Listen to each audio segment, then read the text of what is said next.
Everybody, welcome in. Sooners on SI Postgame podcast here from the very, very small confines. This is just the radio room of high above Williams-Brice Stadium. Sorry if we're a little close, but it's intimate here, which is totally fine. This is what happens. This is a radio booth for you. Ryan Chapman here. Carson Field alongside me, jubilant after his Sun Devils just took down the Texas Tech Red Raiders. A feeling that many of you probably are feeling right now as you watch this. Oklahoma comes into South Carolina, first time ever, Carson, 26-7 victors in a game that wasn't even really that close. No, it really wasn't, and I think the viewers are going to be fine with this a little bit closer upsetting. It's a little amateur, but after what happened on the field, I think you guys are okay with that. It was dominant. All three facets of the game, which is just a total 180 from what happened last week against Texas. So, I mean, OU fans have to be breathing the biggest sigh of relief possible after today's game. Yeah, it's what we talked about all week, right? That coming out of the Texas game, was it ugly at times? Yes. Third quarter, yes, for sure. But the fact of you're just 5-1, you're 1-1 in SEC play with everything in front of you is totally valid and is totally on the table. It's what the coaches have to say. It's what the players have to say. If you can come and take care of business here on Saturday at Williams-Brice Stadium. And this is a game, a road game that Brent Venables has not been great on the road in his Oklahoma career. This particular game, trying to get off of a skid on the road, has been a bad spot. And there was one kind of tense moment. Let's start at the end of the first half, Carson. The whole situation where South Carolina punts, Oklahoma's up 14-0, and you're sitting here going, okay, is this a spot where Oklahoma can really slam the door, end it? At the end of that punt, Elijah Thomas gets hits for an unnecessary roughness, so it moves the ball back from the near, not quite midfield, but it puts it at the Oklahoma 24, 25-yard line. OU goes 3 and out, and then Grayson Miller, who has done nothing but impress since he stepped into the lineup, he only boots it 18 yards, Carson, and then Oklahoma, what did the defense do? It bows up. Looks like they have a stop on 4th and 2. I didn't think that Nelora Sellers got there, but after review, they claim that he did. You get back-to-back pass interference penalties. The ball's at the 2. Oklahoma almost has a big goal line stand, Carson, and then on 4th and 2, Kendall Daniels said hand up after the game. I'm the one that blitzed late. It's 14-7, and there's a little bit of time left in the first half. We'll get to the end of that, but that's kind of the spot last week, right? Oklahoma dictated the game. It was 6, not 14. For Oklahoma. Texas able to kind of get back in it, and then Texas seized momentum in the third quarter. Oklahoma emphatically shut that door very, very fast at a halftime. They really did, and it was one of those things that I think everybody in the press box, on the field, was thinking, oh gosh, is this just another version of what happened last week? And it really could have been if the response wasn't good, if the halftime they didn't respond to it the right way, make the right adjustments, but third quarter, they just came out great. They had the drive that ended with the Sandell field goal. Then obviously Mateer's ball to Isaiah Satania in the corner of the end zone after the failed fake punt attempt by South Carolina. It was just a great response, both defensively, offensively. Did what they needed to do to.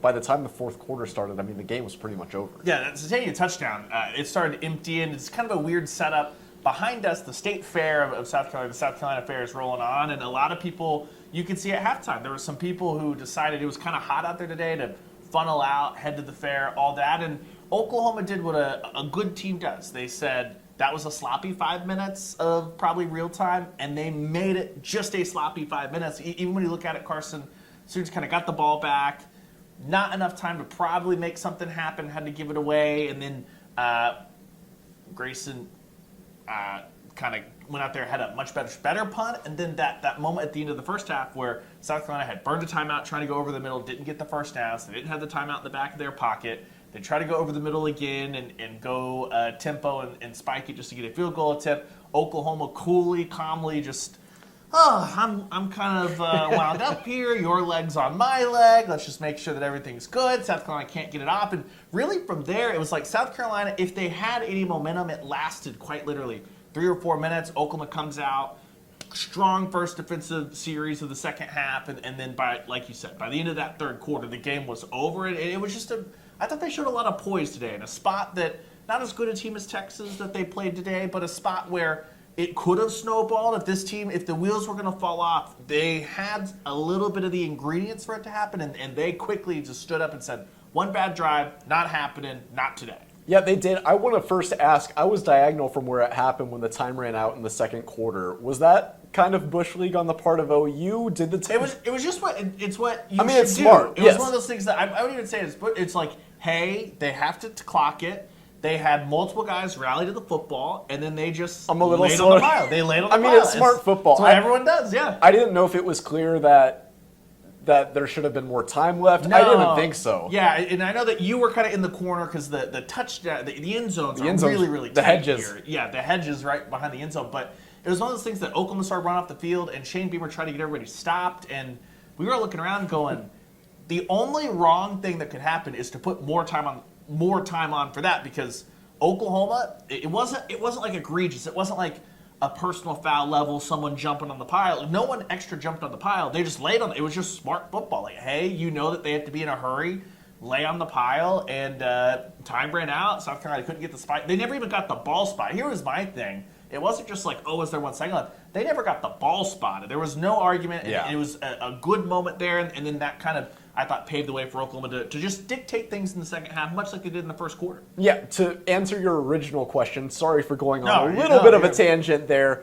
but yeah, that really was that, and I guess allowing them to score on that drive, even though when you talk about that drive, they almost had a goal line stand. Lenoris barely, if he even did get that first down. I mean, the defense, I don't want to say the defense was bad against Texas, but it was the worst it's been all season. There were missed tackles. It was a bad quarter, right? It was Yeah. a bad quarter where they let Texas go 7 for 8 on third downs, Yes. the missed tackles. But there were a lot of missed tackles. You didn't see that. You didn't see players who really struggled last week, like Robert Spears-Jennings, Samuel Masigo. I thought both of them were excellent. I haven't seen the grades or anything like that yet, but they looked fantastic. A lot of those players that kind of didn't live up to expectations against Texas played really well. You see a guy like Taylor Wine. He was good against Texas. He was even better today. I just thought holistically the defense was phenomenal today. Yeah, and you look at what they did to 13 tackles for loss, 6 sacks. They could have had a couple more, but that's what Lenore Sellers does. Yeah. That's what everyone talked about all week long. He made an LSU defense that should have gotten home a lot more. And credit to him, because Yeah. he just had no time, and he made so many plays out of nothing. So credit to him. He's going to be good on Sundays, I believe. Yeah, the one moment, if we were picking one moment that I was like, I don't know how this is going to go, Chief, was that first 4th and 2 where South Carolina basically runs like a fullback dive with their running back, and it busts through for a 36-yard gain. That's the play that Gentry Williams got hurt, which Brent Venables had good news after the game on Gentry Williams. He said that they went through all the x-rays. The initial reports were positive as far as like the initial stuff going for Gentry Williams. He did not come back into the game, but we'll see there. And then from there, that was the first instance where the defense really stood tall. They got a great play from Jaden Jackson on, Jaden Jackson on 2nd down, Kendall Daniels on 3rd down, and then they played good coverage. Laura Sellers tried to get through the middle of the line of scrimmage. It was Taylor Wine there on 4th down. They went for it early. You could tell this was a South Carolina team that was kind of like on tilt, on edge, trying to save their season today. And outside of, again, the hijinks right before halftime, Oklahoma just bowed up and made their life really, really tough today. They did, and I mean, it is, you have to take it that South Carolina's offense is one that has problems. They're not perfect. Their line's bad. The fans are calling for the offensive coordinator to be gone at this point. Even so, this was an incredible defensive performance. The pick on the fake pump, that was just icing on the cake. It really was stout. They gave up some big plays, but it was always how they responded to those. That's what really stood tall to me. It was what we saw against Michigan and against Auburn, right? That was kind of the... I don't want to say there was no response last week because they were good in the first half. It was just that in the third quarter, when against Texas, when like the first downs start happening, that's when Oklahoma's found a way to say, okay, this is where we stop. And that's kind of, I think that it was kind of what Brent Venables said after the game. He said that what they did this week on offense and defense was challenge everyone.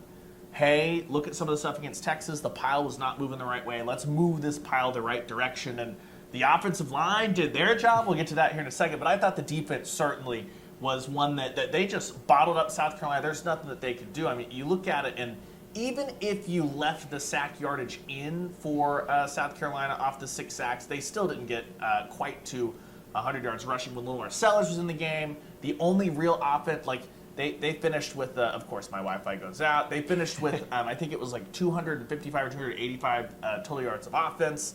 I wrote it in the story, OklahomaSooners.com. 85 of the total yards from South Carolina came in the fourth quarter when the game was done. It was not happening. It was a absolutely, I thought, dominant performance from the defense. And you look at it and go, another one of those days where 26-7, not even really that close. And for me, part of that was just simply that for John Mateer, they didn't ask him to push the ball downfield. If you have a fully healthy John Mateer that asked to push the ball downfield, I think it would have been even more. 224 total yards. I even missed it there. And 85 of those came in the fourth quarter for South Carolina. Oklahoma almost ran for more yards, 171, than South Carolina had total yards. Yeah. I mean, I picked them to win this game, and I never thought in my wildest dreams we'd be saying that about the run game.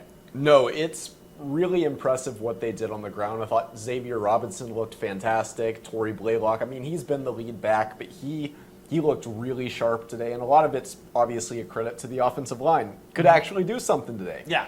They looked really good. Mateer had a good day, even though he wasn't called upon to necessarily be that downfield, like, okay, we need you. And that's a good thing to have. You don't need to have those Heisman stat lines to win football games handily. That was proven today. Great collective effort from them. Just balance. That's the word I'm looking for. We've been here for a while. But the balance was really impressive in being able to find something against a solid defense, not like top of the SEC, but a good South Carolina defense. Obviously, a lot of dominance on their front seven in their first 6 games of the year. They didn't look as great today against this OU offense, which says something about how they played. Yeah, Dylan Stewart went out on the first series. He tried to come back once, wasn't able to make it back, but I don't really care if it was the 85 Bears. I don't care if it was this South Carolina team. We talked about it coming out of the Kent State game. The numbers look okay coming out of the Kent State game, but that was not the kind of performance like Florida State even put up and things like that. Right. And it started from the third snap of the game. Second snap offensively, Michael Fasusi gets flagged for a holding. You're into 2nd and 20. I think that there was a little murmur in the press box of we're all kind of like, we know how this thing ends. And then we were all wrong. Why? Torrey Blaylock, 18-yard run. That was something that Ben Arbuckle after the game said.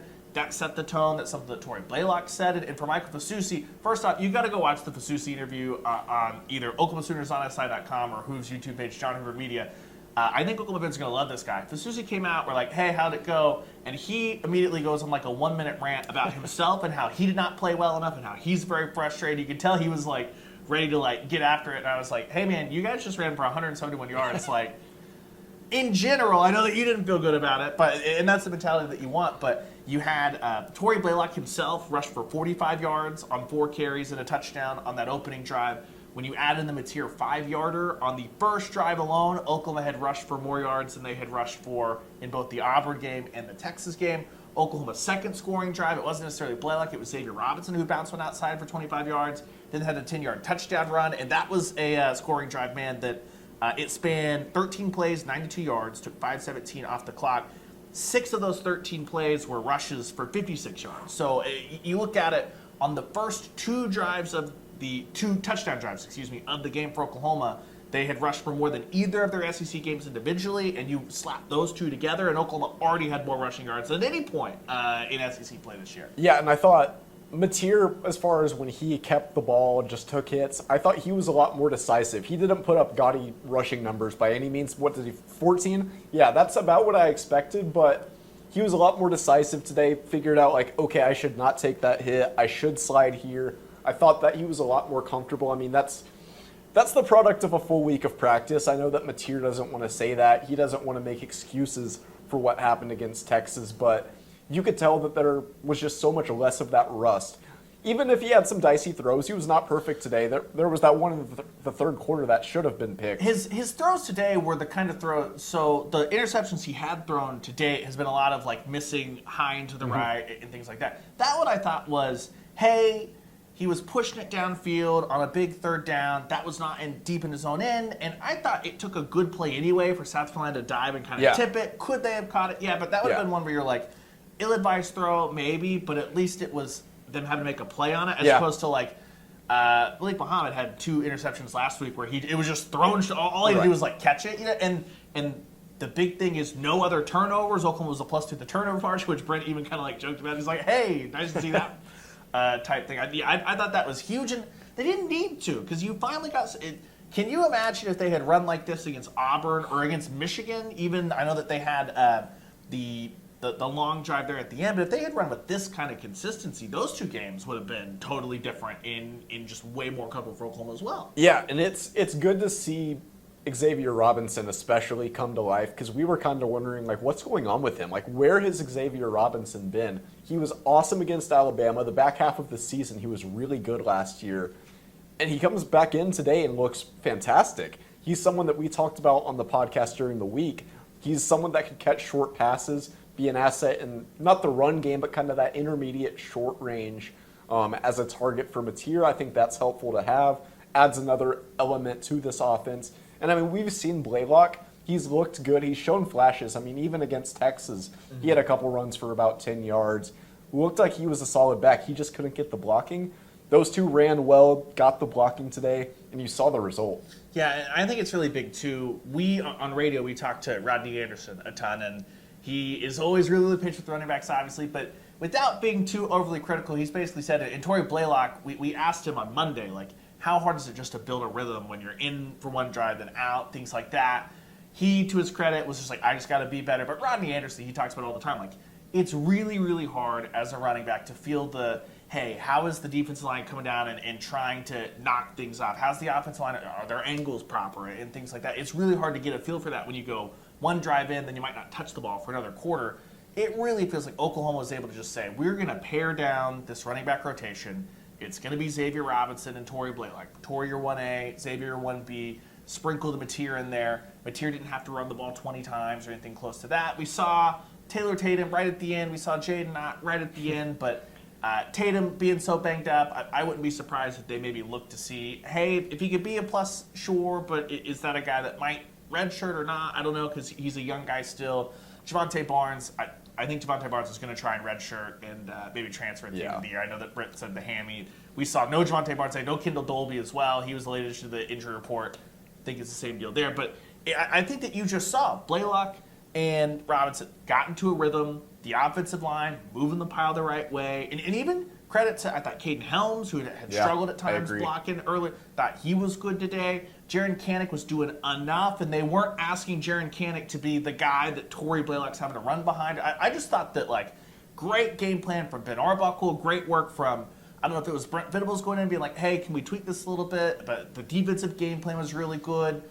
There weren't any moments where, like, the end of the half wasn't great, but I didn't think it was, like, mismanaged. I thought it was just penalties, stuff like I thought it was, like, a really, really clean game. There was one timeout early in the third quarter because of a sub-late type thing that Brent Venables was immediately talking to Kevin Wilson, and Kevin Wilson was giving it to the rep. But I thought it was just, like, a very calm Oklahoma sideline today, which is usually the sign of two coaches that have really good game plans and know that they had outmatched and outfought Shane Beamer today. Yes, and what I really like, you mentioned Helms. I agree. I think he had a really good game. Jermichael Carter, this isn't going to show up in the stat sheet. He had an awesome block.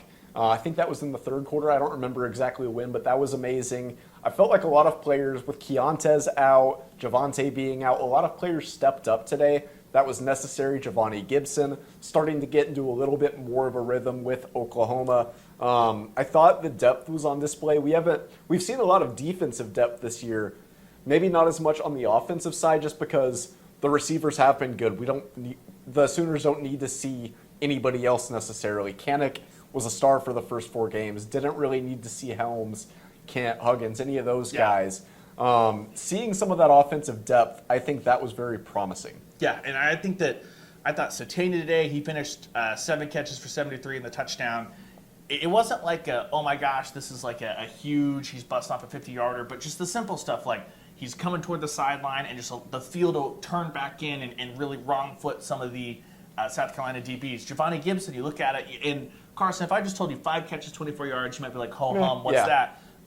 He was targeted on 6 occasions, okay, caught 5 of them. 1 of them was taken off the board because it was a catch and it was a first down catch, but it was right at the sticks, whereas a pass interference, he fought through a pass interference, and that gave Oklahoma more yardage, so they wiped that away.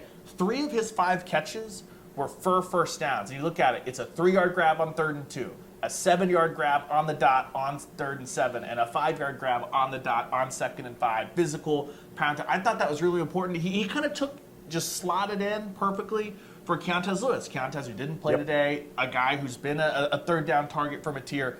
I thought that he fit that perfectly, and that gave Oklahoma enough when you pair that with the running game, and I think gold star for the offense. I was really, really pleased. And again, South Carolina, they're 60s in the country in yards per carry, 73rd coming into this in rushing defense. They also, though, have played 5 conference good games teams, now. Yeah, they've Coastal Carolina not till the end of the year, and I know Clemson's not going to help juice their numbers or anything like that, but it's a team that's played a bunch of SEC games so far. Yeah, no, it was definitely impressive. I think kind of to your point about Giovanni, he talked about how neat it is to play in an SEC road game. He played against Arkansas on the road while he was at Pine Bluff, but playing for an SEC team in a game that he knows is going to be competitive, he talked about how different that is.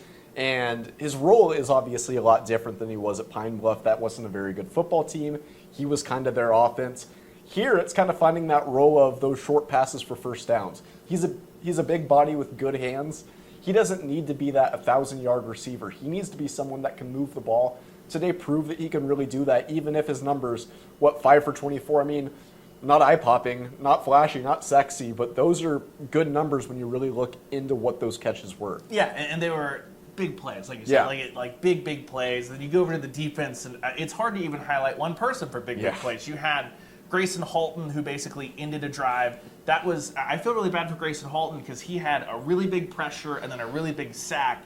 Those 2 plays preceded all the hijinks that really, really got going at the end of the second quarter. So it was kind of lost because the punt that came after that was when the Elijah Thomas play happened. Then you had Taylor Wine. He has the interception on the fake punt. He finished with 4 tackles, 2 tackles for loss. There was the moment where he perfectly plays the speed option right at the end of the first quarter, start of the second quarter, I think it was. That was then a 3rd down play that punt, and then Oklahoma marches down the field. That was their big, long touchdown drive there. So it felt like all of these moments that came up in big moments, and it was like you said earlier, they complemented each other, that they played good on both sides of the ball, and even with Ginger Williams going down, it was Eli Bowen, Cortland Guillory, looked good, wasn't really a bunch of moments of missed stuff. The big flag downfield was a Michael Boganowski that it was almost like the ball was underthrown, and he made if he had just turned around, hard to kill him for that, but that'll be what they'll teach it up. And outside of the 2 pass interferences in the end zone where Brent was we need to get our head around, I'd prefer that than the touchdown. Yeah. I thought it was pretty good. No, the secondary was good. I mean, I think every facet of the defense was good today, and like you said, we'd be here a long time if we just listed everybody who looked really good today on the defense. I thought Kip Lewis was great. I thought he was a standout. Guillory he's met some resistance now. I mean, facing Cam Coleman. Mm-hmm. Didn't play a lot last week versus Texas because Eli Bowen got more, I believe. But he looked good. I thought he had a lot of really good hits. Not everyone, but across the board, it was pretty consistent on the defensive end. And I thought the way they defended an arm like Lenoris Sellers, that was the biggest question mark I had with the OU defense because they faced Arch Manning, Jackson Arnold, guys with potential, Bryce Underwood, of course. They hadn't seen someone that's proven like Lenoris Sellers that at this point we pretty well know that guy's going to be a first-round pick in the NFL draft. He is that good, and even if his weapons around him aren't just amazing, it's still a dang good quarterback that you have to take care of, and I thought the secondary really did a good job. Big bounce back for Oklahoma on 3rd down, held South Carolina to 3 of 15. They were 4 of 7 on 4th down, and Brent Venables did come in, and basically he was like, listen, there's a bunch of little technical stuff on a lot of those 4th downs that I'm not happy with. Kendall Daniels had raised his hand up like we had said earlier and said I was late on the rush, but he's like, the effort was always there, the bounce back, just the poise, the mentality was there. And again, anytime you go into a conference game and hold the opponent to 224 yards, I don't think it's going to be too big of a complaint. They didn't get bit by any special teams. I thought that outside of the penalty, they kind of won the special teams battle. Even the one good punt return that South Carolina was able to get on the board, that was that into the half situation. David Stone came up with a big tackle there. Elijah Thomas got it back because of the John Mateer Pooch punt late that he down on the 1-yard line turned into the safety that was the last score of this game. And then the 2 massive ones I thought, first stop, Taylor Wine just dropping back in, being aware of the fake punt, easy interception. And then the other side of it was John Mateer didn't throw that interception like we said. Yep. Immediately after, it sets up a 55-yard field goal. And I said this as a joke on Twitter.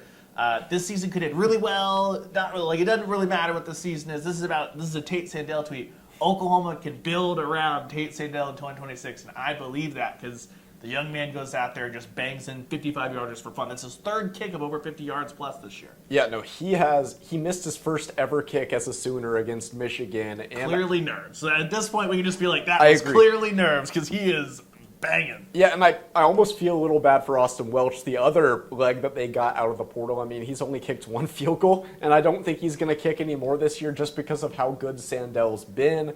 Obviously, he was good at UTSA. It's different to do this at Williams-Brice Stadium.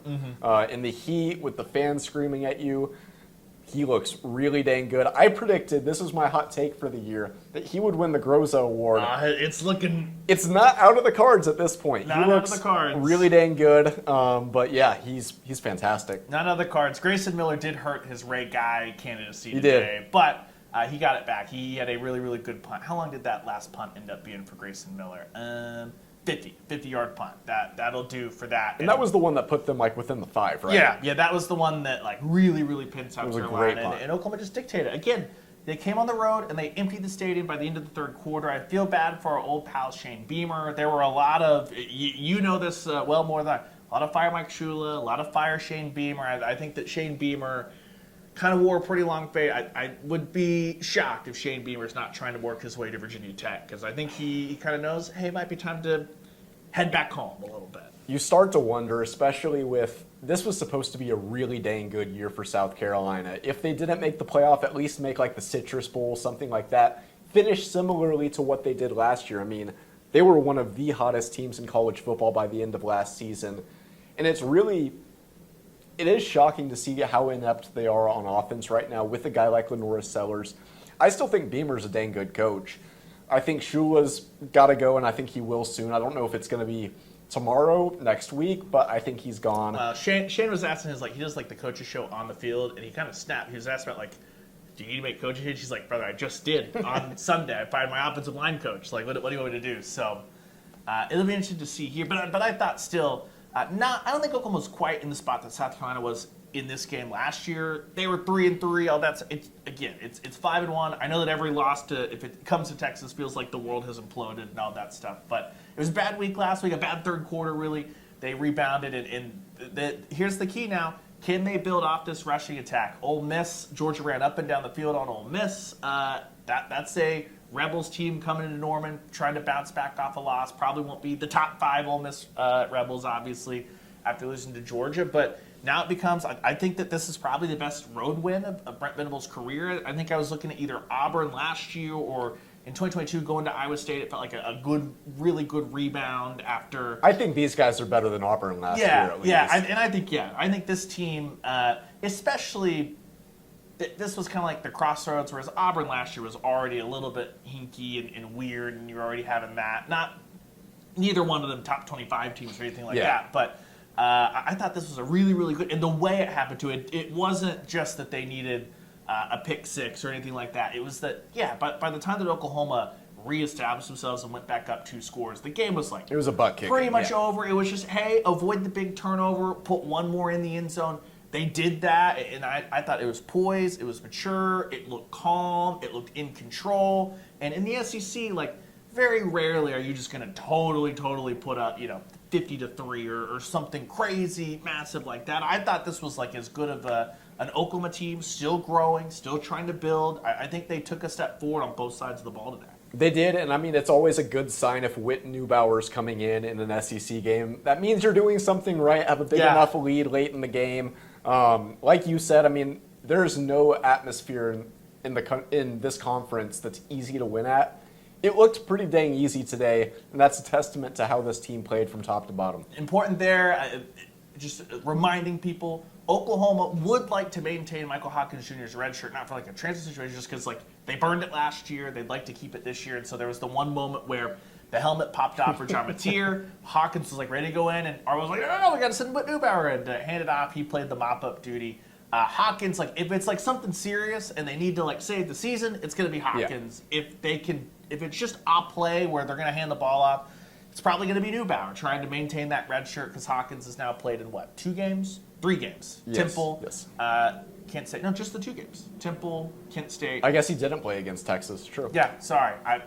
Can you tell? We got up and drove in very, very early there. But yeah, that's something there. But otherwise, I thought that it was really, really strong performance. Rolls into another big one. They're all huge the rest of the way, obviously. But if you had said, going back to the time of the Mateer injury, that you could be 1-1 coming through Texas and South Carolina and have a chance to be 7-1 at the end of the night next Saturday by the time that Ole Miss comes, 11 a.m. ABC, I think everyone just blindly would have said, yeah, we'll take it. Don't really care how it comes. It's everything changes the week, all that stuff. But a really, really, really solid effort today. No, totally. I mean, blindly, you say 1-1. I mean, maybe that implies a win against Texas and a loss against South Carolina, which I think Sooner fans would be more happy about that, and rightfully so. I mean, big rivalry with UT. But it's just crazy to me that they could go from looking so bad one week to so good one week, or the next week. I think Sooner fans have got to be happy with the response. Shows that they can win any of the rest of these games, even if they might not be favored. I mean, 5 really good football teams still to come. So it's going to be interesting. They could win them all. They could lose them all. There's a lot of different outcomes, but today's win proves that they belong, and they should at least stay in the hunt for the time being, assuming they don't lay an egg against Ole Miss. It resets the foundation for okay, this is the worst your run game should look because now we've seen that you can do this. Now you need to go out there and improve on it and improve on it and improve on it, and that's a really, really good sign because coming out of the Kent State Texas game, I was kind of just I don't know if the run game is just ever going to happen this year, and we've seen it happen now in a really, really big way today. That is massive, and that's going to be necessary if you want to get to the place that you want to be by the end of the year. But that'll do it here for us. How'd you like Williams-Rice? Our first trip out. I like South Carolina a lot. Like the state, I've been to Charleston once, had never come through here. Enjoyed the Charlotte. It was easy right in here. I like this setup. It's a pretty nice stadium. It's not the biggest thing in the world, and I know that they weren't as juiced, but they gave it a good college try early before Oklahoma quelled any atmosphere here. Yeah, I'm pretty impressed with Williams-Brice Stadium. A little bit on the older side, but it's a good place to watch a game. I mean, 4-11, 45 a.m. kick, or 12, excuse me, we're on Eastern time. 12:45 kickoff with its struggling team. I was pretty impressed with the fan turnout. About 20 minutes before the game, it was sparse. By the time the game kicked off, it was a really good crowd. The student section was popping. I was pretty impressed with how engaged they were when the game was still close. Obviously, like you said, that Satania touchdown, a lot of the students started trickling out, but really good fans here, really enjoyed just covering a game here. It was a good trek in. Oklahoma forced a lot of boos early, and you could see at halftime the upper deck that was behind us, across from us, was filtered out. It was hot. I get it up there, but yeah, by the end of the third quarter, it was pretty much empty, and as the South Carolina alma mater's trying to play, it's just OU's ringing down, which you know that Brent Venables really, really enjoyed. He obviously loves Oklahoma, and I think he still likes getting one over on South Carolina with all the Clemson, South Carolina happenings. But that'll do it for us. We'll be back midweek pod on Wednesday, breaking down everything the players said on Monday night, previewing Ole Miss. Same with Ben Arbuckle and Brent Venables previewing Ole Miss. That'll be on Tuesday. For all those videos, Oklahoma Sooners on SI.com. That is the website, Oklahoma Sooners on SI.com. Head there. I wrote about the defense in that third quarter and how much different it was from the Texas game last week, as well as the run game tonight. Plenty of stuff still up. Aber's report card, Hooves stock report, my takeaways, all of Carson's videos, all of his highlights. Watch out for that Isaiah Satania touchdown, because Isaiah Satania did not watch out for our almost killed Carson me there. And then everything out all throughout Sunday, Monday. You know the drill. Oklahoma Sooners on SI.com. We'll be back on the podcast on Wednesday, and then we'll be full force back at it again Saturday, 11 a.m. back in Norman. Homecoming for Oklahoma as the Sooners take on Ole Miss. But that'll do it for Carson. I'm Ryan Chapman. Big shout out to Hoove, Aber, Brady, all holding it down back in the 405. But I guess 918 for Hoove, but it is what it is. We will talk to you guys here on Wednesday.